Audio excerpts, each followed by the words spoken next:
सांगा मला अजून कोण यायचं असेल तर थांबू पाहिजे. अंगणकर कोण यायचे असेल तर बघूया.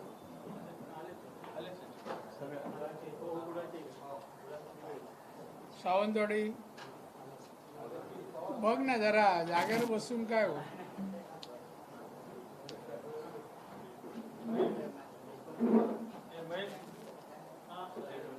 चहा वगैरे दिलं काय?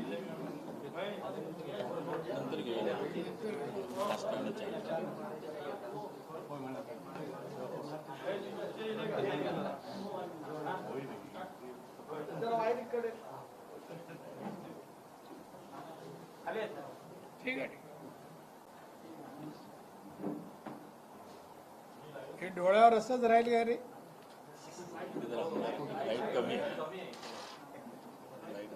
लाईट नाही का तर आपण पाहतो तर नेमकं समोर दिसतं.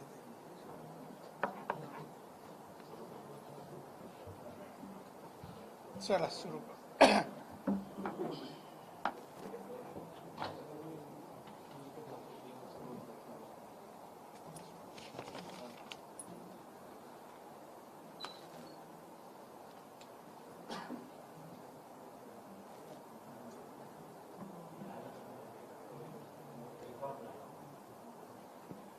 नमस्कार पत्रकार मित्र.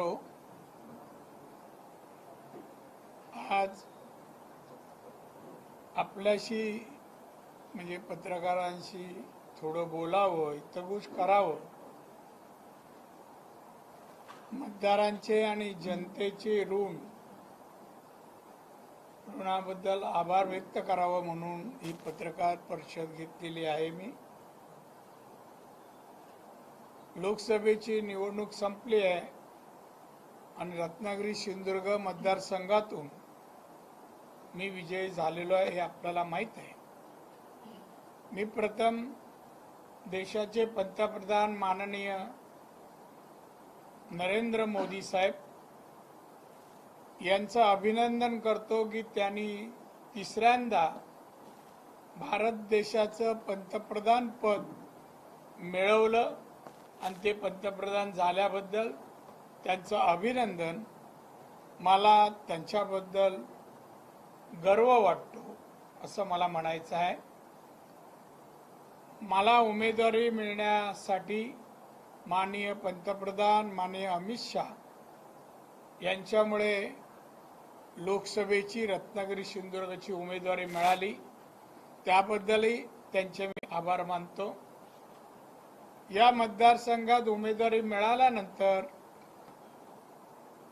मला या निवडणुकीत ज्यांच्यामुळे विजय मिळाला ते प्रथम माझे मतदार.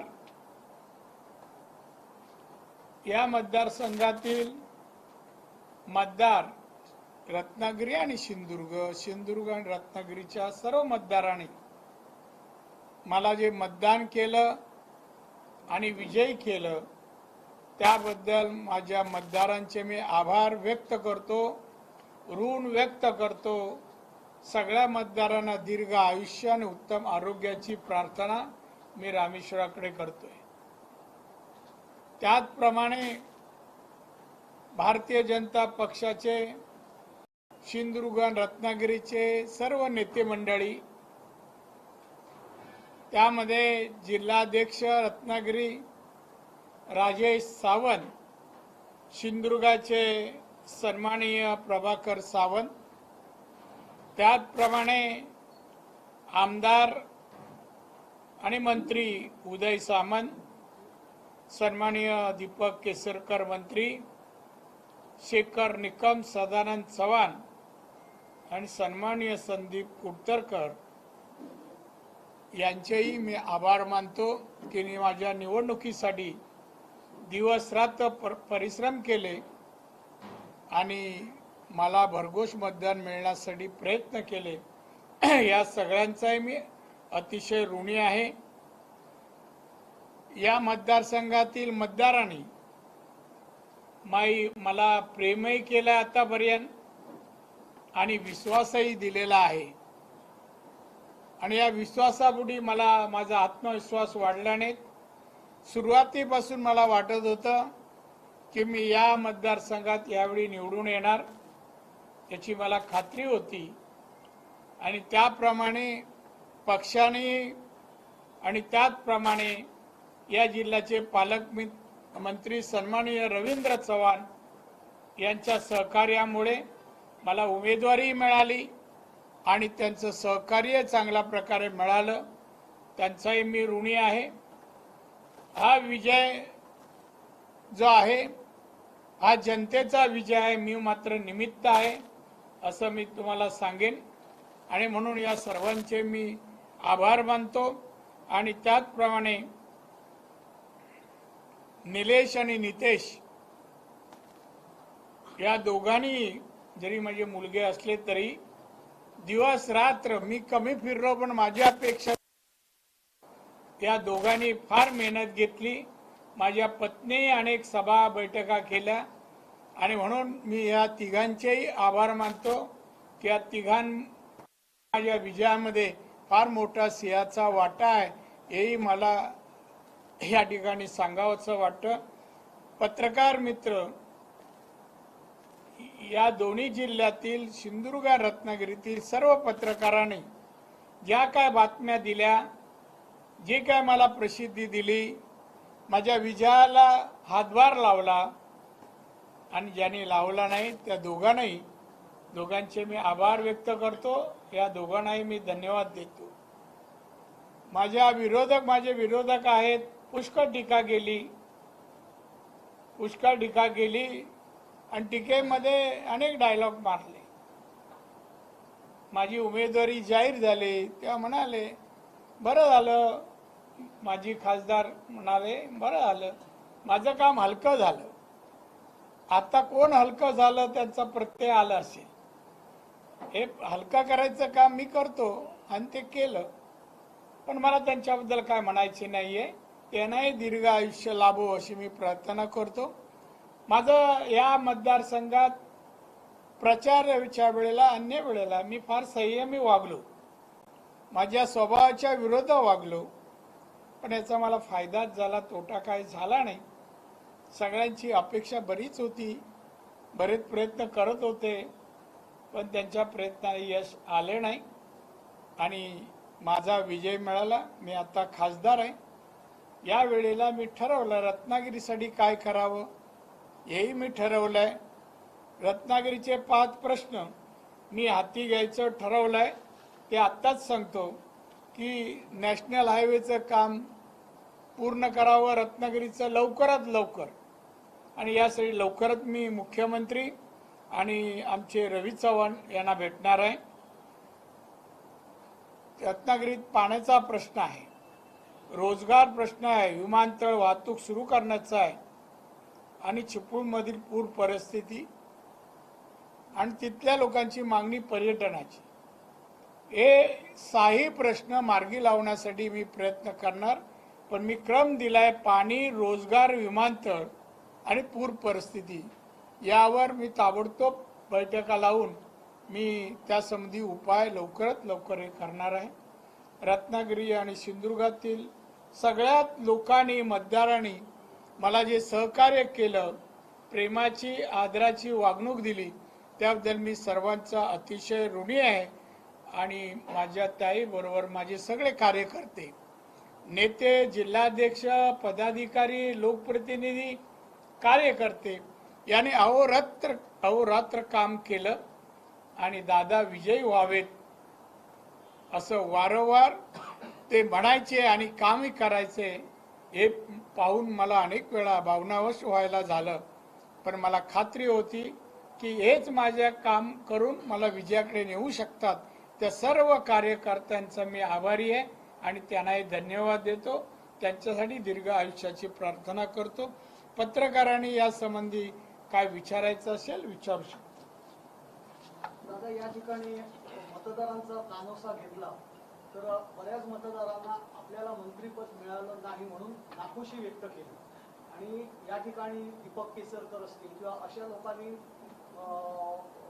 मतदारांपर्यंत गेल्यानंतर तुम्ही दादांना मत घाला कारण दादा निश्चितपणे मंत्री होतील असं बोलून दाखवलं, तर याबाबत तुम्हाला काय वाटतं? मी या प्रश्नाला उत्तर देणार नाही. काय हा माझ्या हातातला प्रश्न नाहीये, हा वरिष्ठांचा प्रश्न आहे.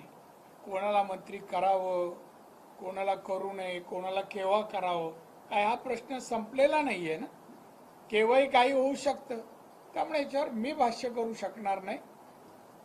पक्ष जे काही निर्णय घ्यायचे असतील महाराष्ट्रासाठी आणि कोकणासाठी ते घेतील.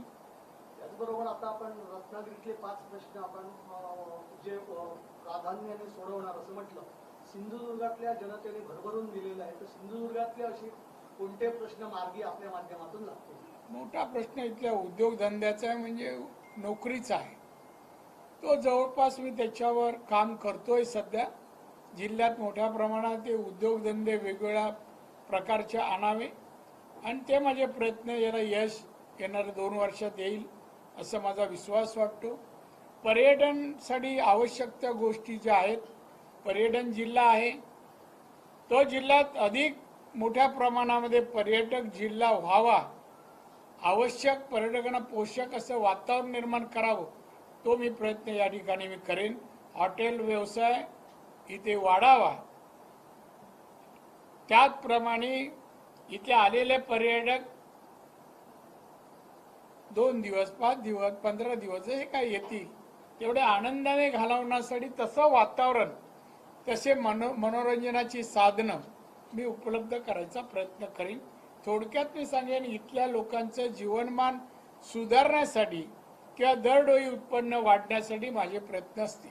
शेवटचा माझा एक प्रश्न की इथल्या पर्यटनाला चालना मिळण्यासाठी केंद्र शासनाने सिंधुदुर्ग जिल्हा टुरिझम जिल्हा म्हणून घोषित केल्यानंतर एक चालना मिळण्यासाठी हा उद्योग, हॉटेल इंडस्ट्री ही उद्योगाखाली घेतली, परंतु इलेक्ट्रिसिटी ही उद्योगाखाली न घेतल्यामुळे त्याला विद्युत कमर्शियल दराने आकारणी होते, जे औद्योगिक होणं खरं तर गरजेचं आहे. तर याविषयी आपल्या माध्यमातून काही होईल?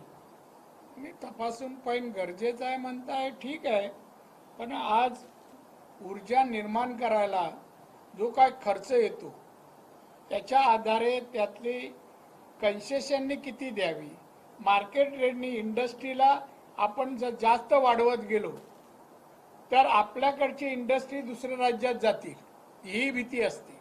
पण मी मुख्यमंत्र्यांशी हा विषय बोलेन, संबंधित मंत्र्यांना त्या मिटिंगला बोलवेन आणि हा आपण प्रश्न निकाली काढेल, त्यांना कन्सेशन देण्यासंबंधी. महायुतीला चांगलं यश मिळालं, आम्हीच मोठे भाऊ असं संजय शिरसाट म्हणतात. हा, महायुतीला लोकसभेला चांगलं यश मिळालं, आम्हीच मोठे भाऊ आहोत असं संजय शिरसाट म्हणतात. शिंदे कोण आहे ते? शिंदे गटाचे आमदार आहेत. अच्छा, नाही ते कोण इंडिव्हिज्युअल काय बोलणं, एकतर युती असल्यानंतर, महायुती असल्यानंतर प्रत्येकाने जबाबदारीने बोलायला पाहिजे. इथे लहान मोठीचा प्रश्न नाही का, तराजू घेऊन कोण बसला नाही, मोठं कोण, लहान कोण, मध्यम कोण.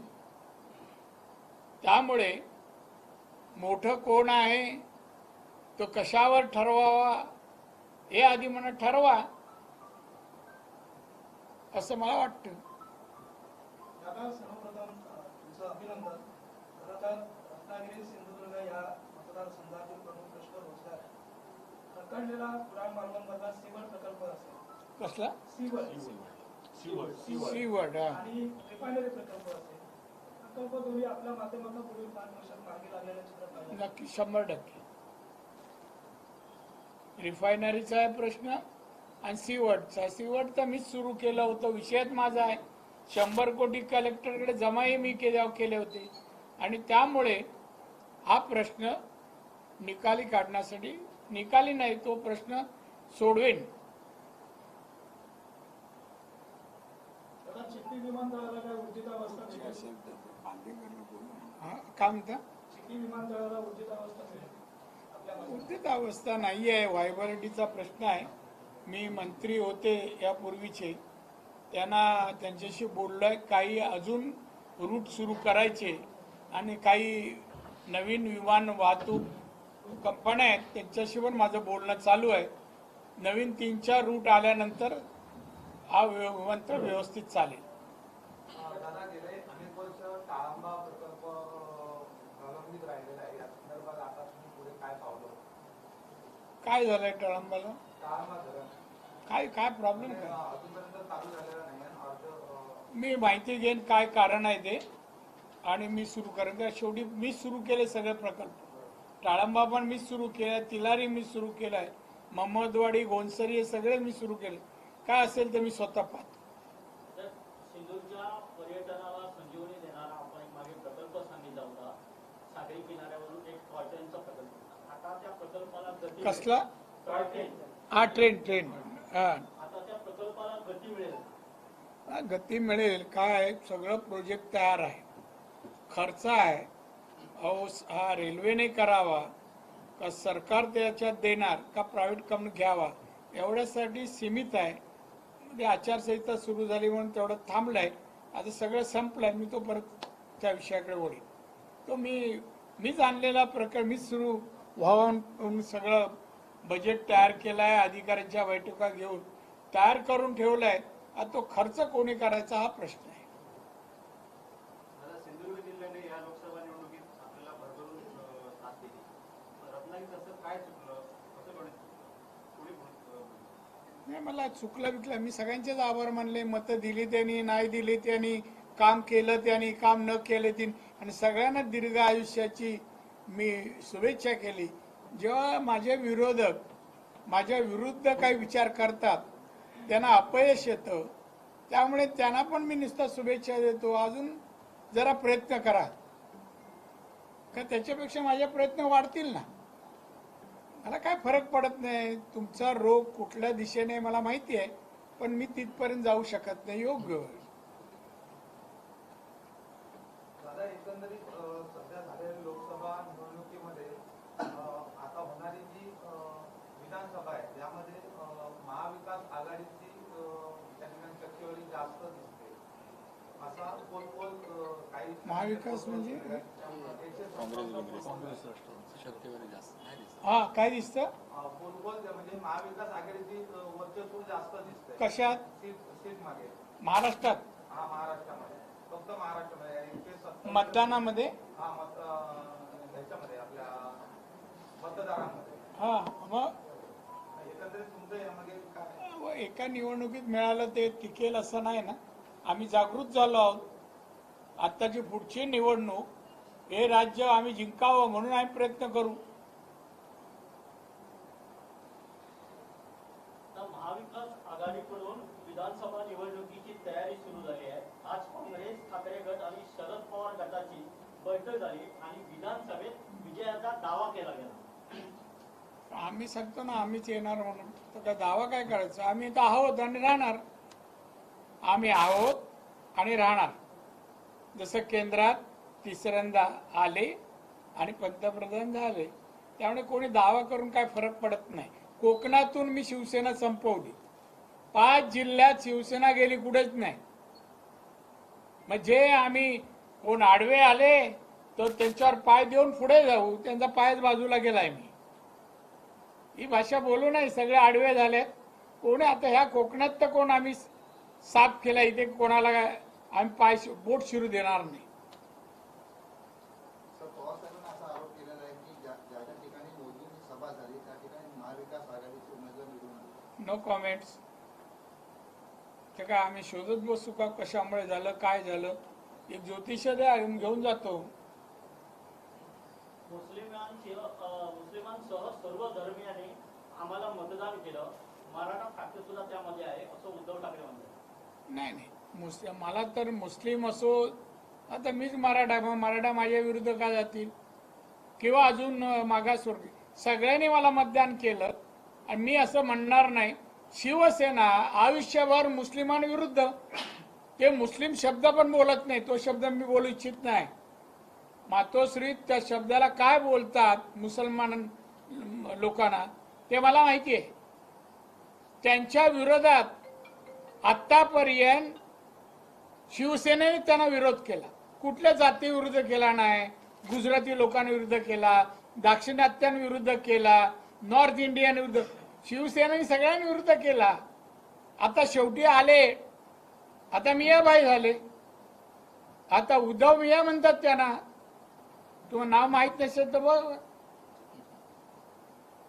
उद्धव मिया, त्यामुळे ते असेच बोलणार. सपोर्ट आमच्या इकडे मी सांगेन, कोकणातली मुसलमान हे आमच्या सोबत आहेत आणि राहतील. आणि भारत, आम्ही माननीय मोदी साहेब पंतप्रधान आहेत, त्या भारत एक संघ राहावा. त्यामुळे मतदानाच्या निमित्ताने भारताबद्दल, हे भारतात वेगळे विचार कोणी मनात आणू नये असं मला वाटतं. दादा, शिवसेना नेते रवींद्र वायकर यांचे नातेवाईक मंगेश पाडीलकर यांच्या विरोधात वनराई पोलीस ठाण्यात गुन्हा दाखल करण्यात आला आहे. पाडीलकर यांनी गोरेगाव येथील मतमोजणी केंद्रात मोबाईल घेऊन गेल्याचा आरोप आहे. दिनेश गुरव या मतदान कर्मचाऱ्यांवर गुन्हा दाखल करण्यात आलेला आहे. फार गंभीर आरोप आहे हो. मोबाईल नेला आतमध्ये. एखाद्या टेररिस्ट लोकांनी अटॅक करावा त्यापेक्षा गुन्हा मोठा आहे. त्याबद्दल मला काही भाष्य करायचं नाही. मोबाईल नेला तर नेला, गुन्हा झाला आता पोलीस बघतील ना, त्यात काय मोठा प्रश्न आहे. दादा, कुडाळ मालवण विधानसभा मतदारसंघानं यावेळी तब्बल 26,000चं लीड आपल्याला दिलं. 27 जवळपास. 27च्या जवळपास आपल्याला लीड मिळालं. हा. पुढील विधानसभा या निवडणुकीमध्ये इथं काहीतरी चित्र चेंज झालेलं पाहायला भेटेल का? अजून काय चंद्र, आमच्याकडे मग आमचाच उमेदवार विजय होणार. आमचाच उमेदवार विजय होणार. काय चेंज नाही होणार. तिन्ही मतदारसंघात आमचा उमेदवार येणार. अधिक रत्नागिरीचे मतदारसंघ आम्ही जिंकणार. दादा, जरांगे पाटलांचं आंदोलनाबद्दल काय सांगता? काय नाही सर, मला काय बोलायचं नाहीये. मला ती भूमिका पसंत नाहीये. ज्या बोलायचं त्या मी योग्य वेळी बोललेलो आहे.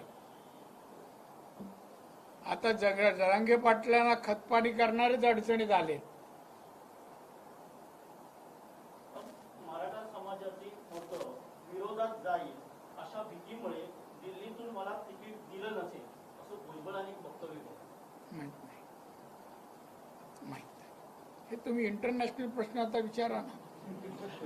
खरं सांगतो, जिल्हा कोकणात काय प्रश्न राहिले नाहीत, सगळे संपले. मग राज्य लेवलला गेलात, दिल्लीत गेलात, आता काय जपानमध्ये काय झालं ते सांगू का?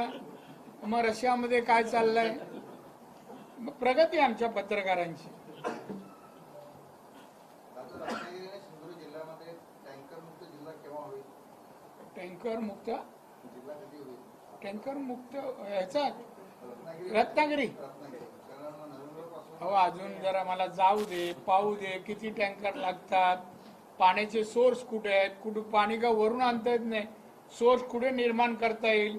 मला वेळ द्या ना. मी पाणी प्रश्न सोडवणार. पहिलं प्राधान्य ते आहे पिण्याच्या पाण्याला, नंतर हायवे, एअरपोर्ट.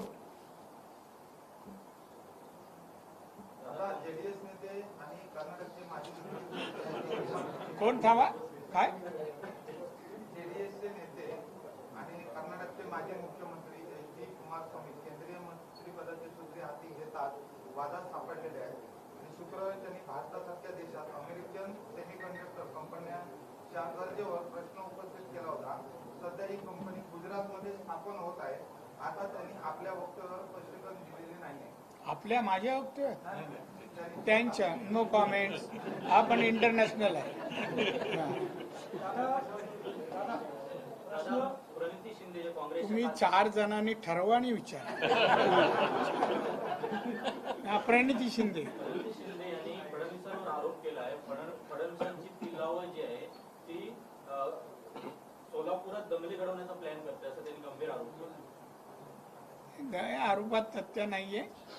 देवेंद्र फडणवीस तरी काय असे काय करू शकत नाहीत. मला माहिती आहे दंगली घडू शकतील की असं काय महाराष्ट्र कायदा सुव्यवस्था बिघडू शकतील. उलट होम मिनिस्टर आहे, त्यामुळे त्यांचा आरोप आहे ना निराधार आहे. दादा, प्रश्न फार साधा आहे पण कोकणी माणसाशी संबंधित आहे. कोकण रेल्वे, तुम्ही म्हणजे कोकण म्हणजे हित. दादा, कोकण रेल्वेमध्ये सर्वात मोठा प्रॉब्लेम असा आहे, आता गणपतीच्या सुद्धा तिकिटी त्या रिझर्वेशन जाहीर होता क्षणी 5 मिनिटात ते फुल होतं आणि प्रवासाचे प्रॉब्लेम्स होतात. तुम्ही यामध्ये काही लक्ष घालून त्यांची गणपतीला कोकणात आणायची व्यवस्था करू. जर रेल्वे आणि मार्गात झाली नाही तर स्पेशल गाड्या सोडू. समजलं का? इतर वेळी पण दादा हेच problem. इतर वेळे नाही, पिकनिकला जाल तेव्हा नाही. साहेब संपलं, धन्यवाद. चहा वगैरे व्यवस्था आहे ना? द्या चहा आणि खायला काय दिलंय, ठीक आहे. येऊ का? अरे सांगा ना चौकड. चला.